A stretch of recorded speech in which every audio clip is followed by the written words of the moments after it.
नमस्कार, मी अनिल गेर स्वागत करतो तुमचं कस्तुरी किचनमध्ये। क्रिस्पी व्हेजी बर्गर बनवतोय आज। या व्हिडिओमध्ये आपण पाहणार आहोत बर्गरसाठी लागणारी क्रिस्पी क्रंची आणि तेवढीच टेस्टी होममेड पॅटी कशी बनवायची। खूप सोपी बनवायला। त्यानंतर आपण शेवटी एक छान बर्गर तयार करू। एक तीळ लावलेला बन, त्याच्यावरती थोडीशी मेयोनीज, थोडीशी लेटीस आणि आपली छान क्रिस्पी फ्राय केलेली पॅटी ठेवू आणि एक बर्गर असेंबल करू।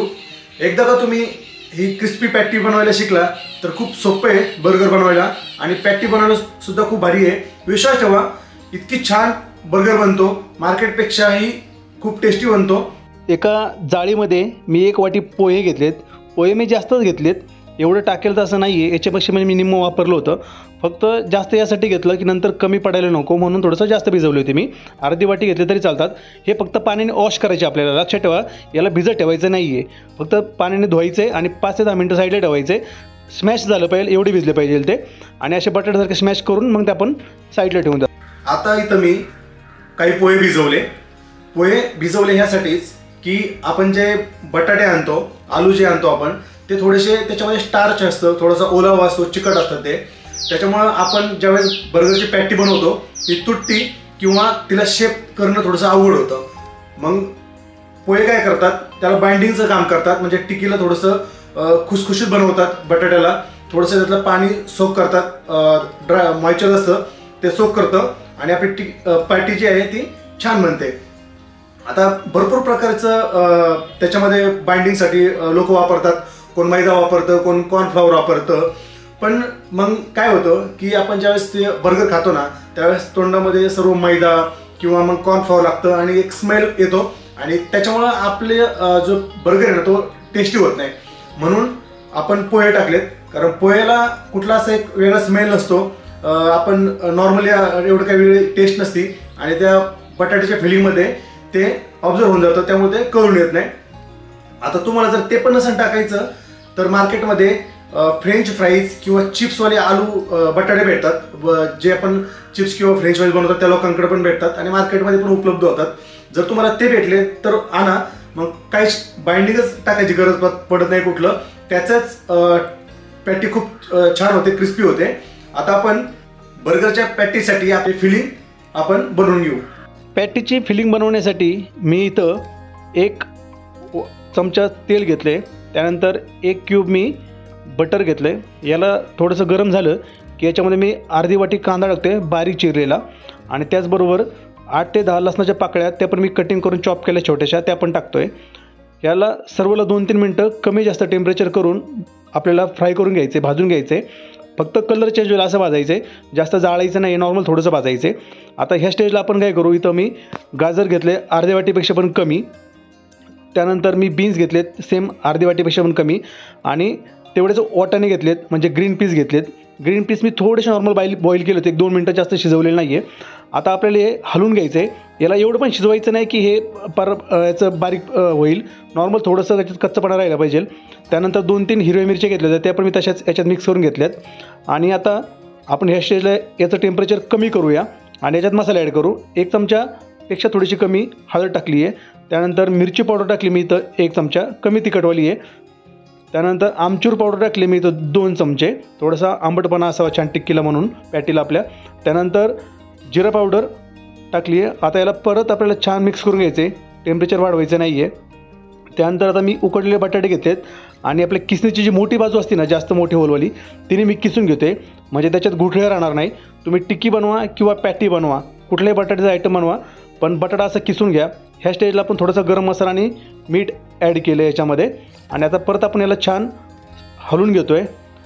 आणि हलवून झालं की माझ्याकडे एक स्मॅशर आहे, आपण बटाट्याचं वगैरे स्मॅश करतो, त्या स्मॅशरने मी याला छान मिक्स करून घेतो आहे। इतकं स्मॅश नाही करायचं की त्याच्यातल्या हिरव्या ज्या भाज्या टाकल्यात आपण त्या बारीक नाही झाल्या पाहिजे, मोठ्या मोठ्या राहिल्या पाहिजे। आणि आता मी जे पोहे भिजवले होते त्यातले अर्धेच पोहे टाकलेत, थोडीशी कोथिंबीर टाकली। त्यानंतर आता मी परत याला छान मिक्स करून घेतो।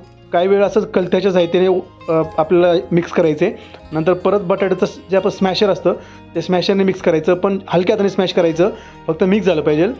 हिरव्या भाज्या बारीक नाही झाल्या पाहिजे, त्याचा गाळ नाही झाला पाहिजे, याची काळजी घ्यायची।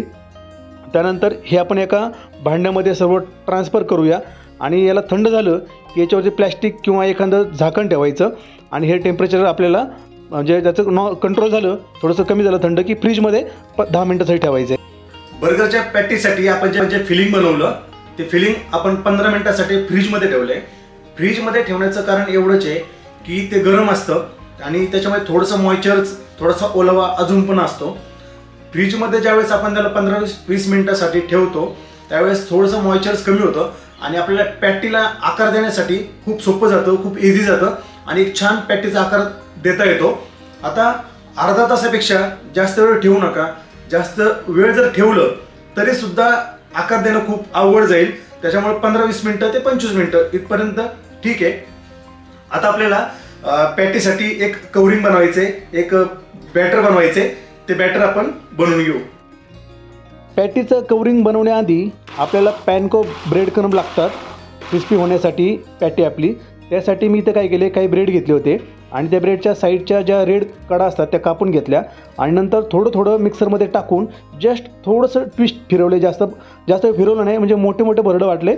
भरडं वाटायचं म्हणजे ते मोठे मोठे कण तयार होतात आणि एकदम बारीक मंद गॅस करून स्लो एकदम एंडला त्याला 15 मिनटं हलवायचं. त्याचा कलर चेंज नाही झाला पाहिजे, फक्त कडक झालं पाहिजे, म्हणजे आपले पॅनको ब्रेड क्रम्ब तयार होतात.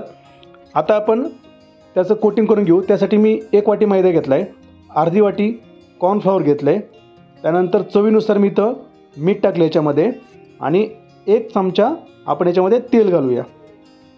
तेल घातल्यानंतर थोडं थोडं पाणी मिक्स करायचं आहे, एकदम जास्त पाणी टाकू नका. आपल्याला बेसनसाठी आपण जसं मळतो ना वडापावसाठी तसे आपल्याला स्लरी तसं बॅटर बनवून घ्यायचं आहे. थोडंसं नॉर्मल पातळ असलं तरी चालेल. आपल्याला हे बॅटर चांगलं हटवून घ्यायचं आहे, सर्व एकजीव झालं पाहिजे याची काळजी घ्यायची. आणि आता आपण हे साईडला ठेवून देऊ. पॅटीच्या कोटिंगसाठी आपण जे बॅटर बनवलं ते बॅटर बनवताना काही गोष्टी लक्षात घेणं गरजेचे आहेत. आपण ते बॅटर जर जास्त घट्ट बनवलं तर आपल्या पॅटीवरती एक जाड कोटिंग तयार होईल आणि ते व्यवस्थित फ्राय होणार नाही, क्रिस्पी होणार नाही. आणि जाड कोटिंग असल्यामुळं थोडंसं कच्ची राहील पॅटी आपली आतून आणि मग आपल्याला बर्गरचा आनंद घेता येणार नाही. आणि जास्त पातळ जर बनवली तर त्याला आपले पॅनको ब्रेड क्रम्ब जे असतात ते व्यवस्थित चिपकणार नाहीत. मग पॅटी आपली तुटू पण शकते, नाहीतर मग जास्त तेल पिंग आणि मग परत ती आपली क्रिस्पी होणार नाही किंवा छान भाजली जाणार नाही.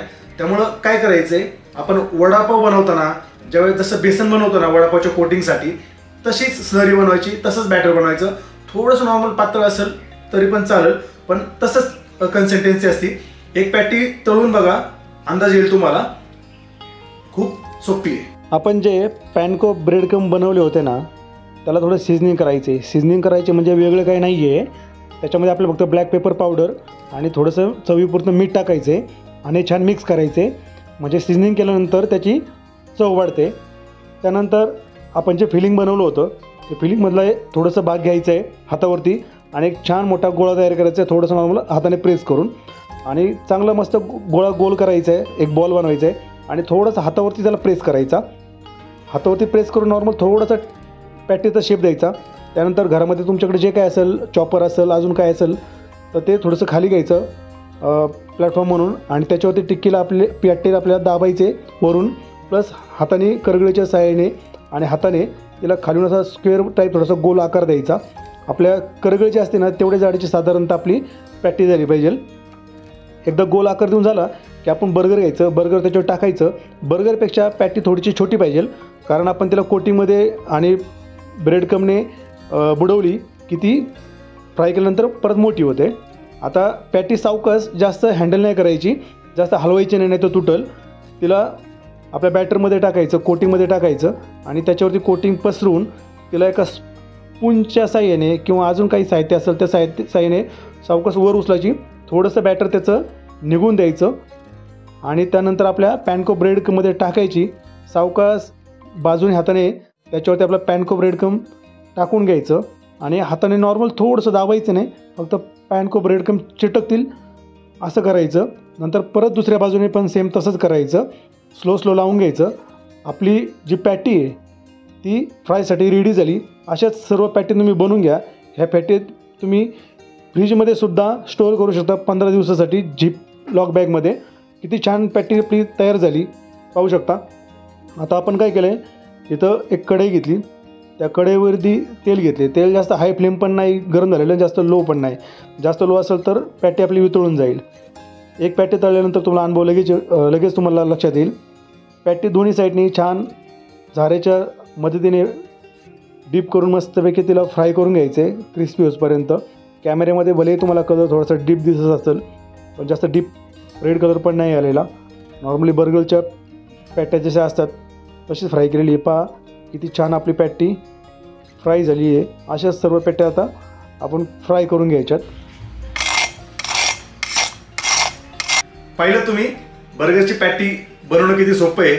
एकदा का तुम्ही ही पॅटी बनवायला शिकला ना, तर तुम्हाला बाजारचं कुठलंच बर्गर आवडणार नाही, याची 100% गॅरंटी. आणि मी खूप सोप्या पद्धतीने दाखवायचा प्रयत्न केलाय. आता आपलं सर्व तयार आहे बर्गर असेंबल करण्यासाठी. फक्त आपण काय करू, बर्गरचे जे बन आहेत ते आतल्या साईडने थोडेसे टोस्ट करू, थोडेसे त्याला क्रिस्पी भाजून घेऊ बटर टाकून, आणि त्यानंतर आपण एक छान बर्गर असेंबल करू. बर्गरचे बन टोस्ट करण्यासाठी मी इथं एका फोर्कच्या मदतीने थोडंसं बटर लावलं आहे पॅनला. त्यानंतर दोन्ही बन आतल्या साईडने मी उलटे करून पॅनवरती ठेवलेत. जस्ट हाताने जास्त प्रेस नाही करायचं, नाही तर बन तुटतील. थोडंसं नॉर्मल त्याच्यावरती वजन द्यायचं आणि आतून छान गोल्डन ब्राऊन होतील, क्रिस्पी होतील. अशा प्रकारे आपल्याला ते बन भाजून घ्यायचे. बन भाजल्यानंतर आपण त्याला आता जी वरची ज्याची टॉपची बाजू असते ती उलटी करून ठेवायची आणि त्याच्यावरती आपल्याला मायोनीज टाकायचं आहे. मायोनीज टाकताना थोडंसं जरा उलटं पालटं पडलं माझ्याकडनं, काय हरकत नाही आहे, मेन टेस्ट आहे. त्यानंतर आपली लेटीज जी असते ती थोडी ठेवायची आहे आणि आपली होममेड क्रिस्पी पॅटी ठेवायची. त्यानंतर खालची बाजू परत उलटी करून ठेवायची आणि आपला बन असा मस्तपैकी उलटा सरळ करून घ्यायचा आणि तयार झाला आहे आपली बर्गर. आता हा बर्गर बाकी इतर बाजारच्या बर्गरपेक्षा खूप टेस्टी असतो. फक्त आपले बर्गर बन जे भेटतात मार्केटमध्ये ते एखाद्या ब्रँडसारखे भेटत नाही, म्हणून थोडेसे वेगळे वाटतात, पण टेस्टमध्ये मार्केटपेक्षा भारी असतात. आपली क्रिस्पी पॅटी आणि क्रिस्पी व्हेजी बर्गर बनवून तयार आहे. खूप खूप टेस्टी झाले, खूप ऑथेंटिक आहे. बाजारपेक्षा खरंच खूप टेस्टी झालं आहे. मला माहिती आहे ही रेसिपी तुम्ही नक्की ट्राय करणार आणि खरंच करा. एकदम छान पद्धतीने मी घरच्या घरी होममेड पॅटी आणि बर्गर कसं बनवायचे ते शिकवलंय. पण हे बाजारापेक्षा कुठंच कमी नाही आहे, त्याच्यापेक्षा 100 पटीने नक्कीच टेस्टी बनलंय आणि शिवाय हेल्थी आहे. बाजारामध्ये कोण काय कसं वापरतं आपल्याला काही माहीत नसतं. खूप मैदा किंवा कॉर्नफ्लॉवर वापरलेलं असतं, त्याच तेलामध्ये तळलेलं असतं. घरच्या घरी सर्वांना कमी पैशात बर्गर चारा. 250 ते 300 रुपयाचं मी साहित्य आणलं होतं. त्याच्यामध्ये मी 10 बर्गर बनवले आणि अर्ध साहित्य माझं शिल्लक आहे. म्हणजे एक बर्गर कितीला पाडला. शिवाय घरच्या घरी हेल्थी, सगळं घरचं साहित्य वापरून. त्याच्यामुळे घरच्या घरी बनवा आणि हेल्थी राहा. आणि अशाच रेसिपीसाठी कस्तुरी किचन मराठीला सबस्क्राईब करायला विसरू नका. अजून बर्गरची रेसिपी, अजून ऑथेंटिक, अजून हेल्थी रेसिपी आपण याच्यावरती नक्कीच पाहू. चला बर्गर बनवा घरच्या घरी, एन्जॉय करा. धन्यवाद.